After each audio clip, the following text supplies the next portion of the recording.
I am a waver. I wave at people. I say hi. I'm friendly. Not everybody is. I'm not saying it's necessarily right or wrong. It's just who I am. I think it's a good way to approach life, and it's just how I've always been. Um, I just got back from Walmart. Took a walk around Walmart here because the weather's still kind of nasty here in Slidell, Louisiana, and thought while it passes this morning, I'll go get my exercise, and I got my exercise walking around Walmart. I'm a walker.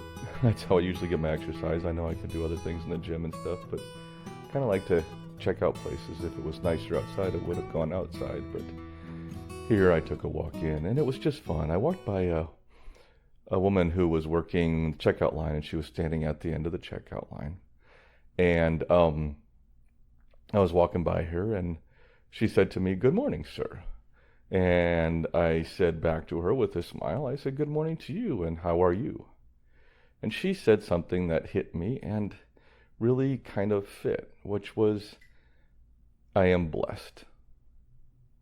I loved that. I really loved that. And I want to talk on that for a second. But before I do, I need to finish this train of thought. Then I'll go to that one. And since I tracked a note in my phone, I might be able to remember to do that when I say that. Otherwise, and go on tangents, I often don't know where I'm going. But I wave at people and I say hi to people. I'm not extroverted. This is funny. I always thought I was probably extroverted, and most people who meet me probably think I'm extroverted. Then I had a counselor one time. If you've heard this, tell me and you can skip over. But I had a counselor one time who said I was introverted. She asked me a question. She said, "Where do you get your energy?" And that was a really interesting question. I never thought of that before, but I realized I get my energy by being alone. I mean, I don't like being alone too much, but I do like being alone sometimes. And I re-energize with that quiet, being alone. And she said, "You're introverted, but with extrovert tendencies and extrovert abilities." And that kind of fit. It made sense. I guess some people call it an ambivert, which means I'm introverted and extrovert, but it kind of fit because I do need some me time. I need some quiet time. I need some decompressing time.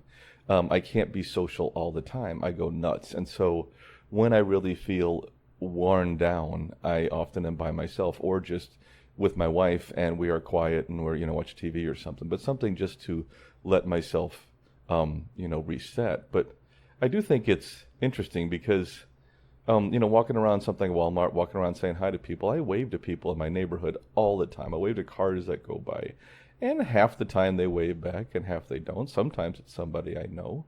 Here at Walmart, I'm waving and saying hi to people, and sometimes they pay attention, sometimes they ignore me. But sometimes I get a response. And when I'm really feeling lonely, I go where people are. And so I went to Walmart this morning to walk around and get some exercise and check out the shelves. I saw a book that might interest me, got me even interested in maybe going to another bookstore today. I love bookstores. Maybe to have a book to read, when I have a break on the way home. But I just think it's good to get out and be around people. And even, you can feel extremely lonely, I know, in a crowd. And I do that too. But you can also get just a little bit of connection that helps you through.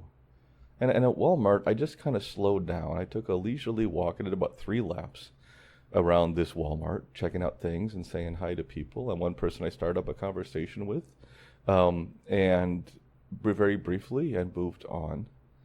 But it was just a way to get out there and kind of be around people, but also to slow down and notice things. Just slow down and notice things. I would notice things on the shelves. I had a conversation with a woman who was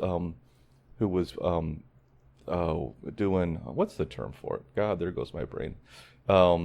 Stalking the bookshelf area, and so I chatted with her a little bit about books, and she offered to help me, and it was really friendly. And I would just walk around and do stuff like that, but I would notice how people interacted. I noticed some people's conversations. I noticed how a couple talked about a ball. This woman was going down looking for a ball for their kid. All I saw was the woman for a while, and she came, looked for the ball, and left it, and then walked away. And then she walked back again and grabbed a ball with Mickey Mouse on it and walked back. And then I saw her husband, I'm guessing, or partner, whoever, at the cart? And he said, no, not that one. But as soon as she said that, the kid said, mouse, like just still learning to speak, but said mouse. And she said, see, he said mouse, so this is the ball. And I thought that was just precious and funny that, he lost instantly there. That once the child said mouse, who's not saying a lot of words, to the ball's purchased. And so he was overruled right away, and I thought that was cute. But it's little interactions like this, by just saying hi or paying attention, listening to people talking, listening to people on the phone. I'm not trying to be creepy, of course, and I don't hang around and do that, but I just pick up little pieces, and I think it's little snippets of Americana and of human traits. I think it's pretty amazing. So as I'm talking to you here, watching the Weather Channel on silent because I'm constantly monitoring this weather situation, trying to get home.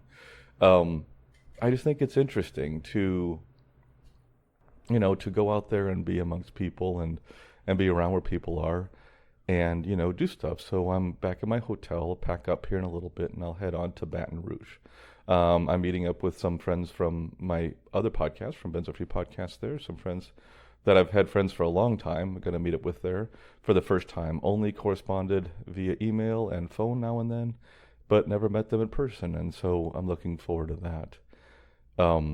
But let me get back to the original thing too I mentioned before, which was just Anita, the woman that was standing at the end of the counter and said, I asked her how she was, and she said, I am blessed. That really hit me. In fact, my response to her was, oh, I am blessed too. And she said back to me, amen. Now, you can take that as a spiritual comment, and that's great. You can take it as not, but I'm not necessarily speaking at it from there.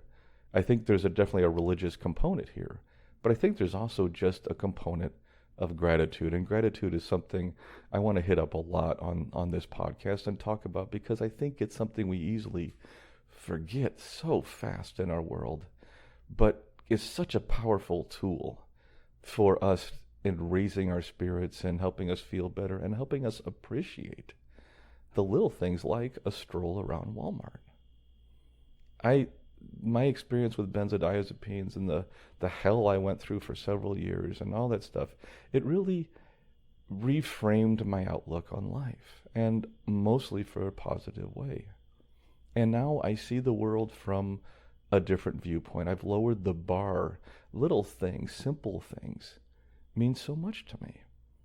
And I can get enjoyment out of mild things, like I just realized by walking through Walmart, hey, there's some books. Maybe I should, pick one up. And then I thought, well, you know what?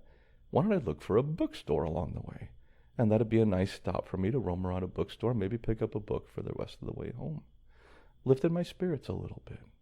The loneliness that I had on the last podcast episode is still there. I'm not suddenly feeling great, but I'm feeling a little less depressed, and that's a really good thing. But I do think this gratitude concept, just being grateful for so many things, is so important and so what we are missing today.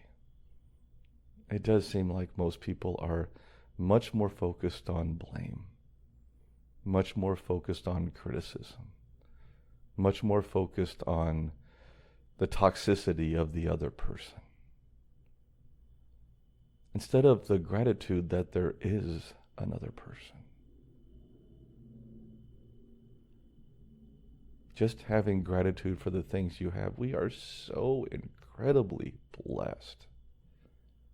And one of these episodes coming up, I'm going to go through some statistics and talk about why you should feel blessed, because I don't care where we are, and especially for people that came off of benzodiazepines, we definitely don't feel, blessed.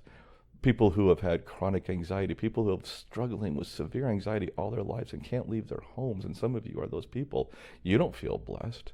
People have struggled with mental illness for years which isn't recognized, or can't get help, or can't find somebody that really gets them through it. You don't feel blessed. Well, some of you do, but we are. I mean, there's that balance in life. There's good and bad. There is always good and bad. The question is, which one are you going to focus on? one of the terms, and I think this is a saying somewhere, so I apologize if I'm, taking somebody else has said this, but I'm just paraphrasing, and it's basically whether you see the world as supporting you or against you, you'll be right. Meaning, if you view the world as it against you, you're going to be right. The world's going to be kind of against you. But if you see the world as supporting you and cheering for you and helping you, you're going to get more of that. I really believe that. It seems to work that way. The more negative we focus on things, the more negativity we see. And boy, are we doing that in this world today. We're getting so negative against so many people, and that builds on itself.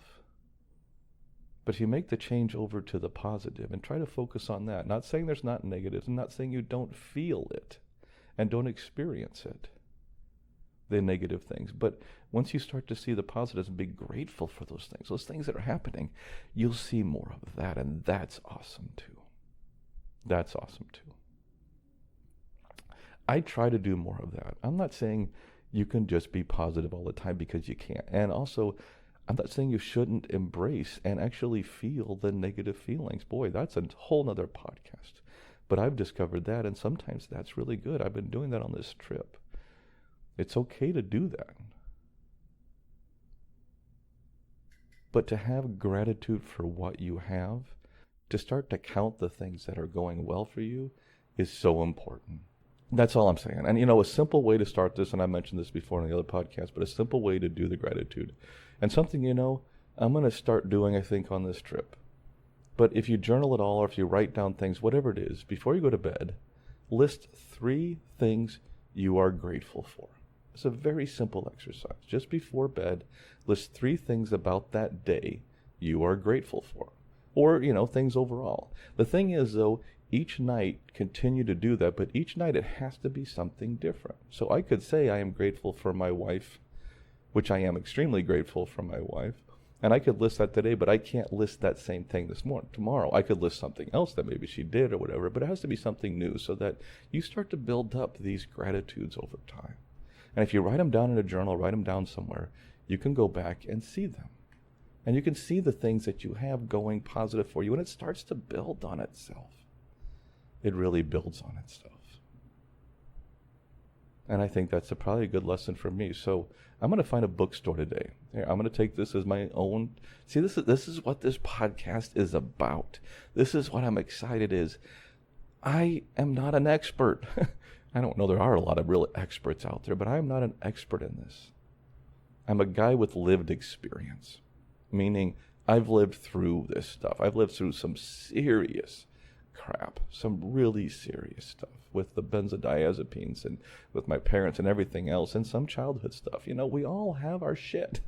We all have it. I'm no exception.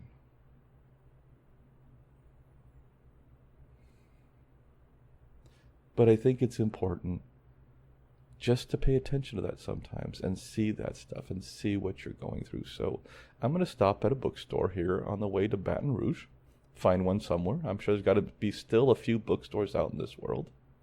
I'm going to find a bookstore, and I'm going to pick up a journal, this small, thin journal that I can start to write my gratitudes in. And I'm going to maybe look for a good book to read, to entertain myself, but maybe one that's spiritual, maybe not spiritual, but maybe one that's I like really good psychology books or self-help books sometimes. Yes, I read self-help books. I read plenty of them. Boy, I read a lot of those when I was coming off benzodiazepines. I read a lot of self-help. Then a lot of them got me through. There were some brilliant ones, and we're going to touch on those. We're going to touch on concepts from those because, boy, these other people, they really seem to nail it, and I think they've shared some awesome stuff with you. We're going to go through that, especially when I get home, because all those books are on my bookshelf. But, oh man, I'm getting pumped up about this podcast. This is cool. I do think this trip, and I mentioned this on the earlier episode right before this one, I think this is happening for a reason. This is forcing me out of my comfort zone. That comfort zone is at home with my wife and dog, safe in a comfortable space. And I take these trips sometimes to force me out of that. Being caught down in Louisiana, knowing it's probably going to take me another 5 days to drive home due to the weather, due to this huge storm systems that are going through the rest of the U.S. maybe is good. I've been with a friend most of this trip until 2 days ago, but he flew home and now I'm on my own, and I do wonder if there's a reason for this. There's a reason for me to force this, and I think it's so that I can do some self-work and I can talk to you about the stuff I'm going through.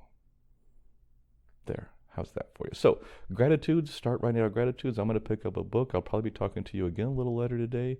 I'm heading off to Baton Rouge. I'm going to find a cheap little motel there somewhere, and then going to hook up with my friends and hopefully have a really nice dinner with them and say hi to them and enjoy that. So, well, I think that's it. Yeah, I think that's it. I'll talk to you soon. Bye. Hey, this is Dee. Thank you so much for stopping by and checking out our podcast.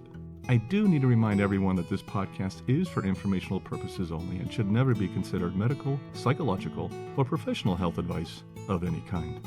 If you or someone you know is dealing with significant mental health issues, please seek professional help. Resources can be found in our show notes and on our website at unevenpodcast.com. Take care of yourself, and I'll catch you on the flip side.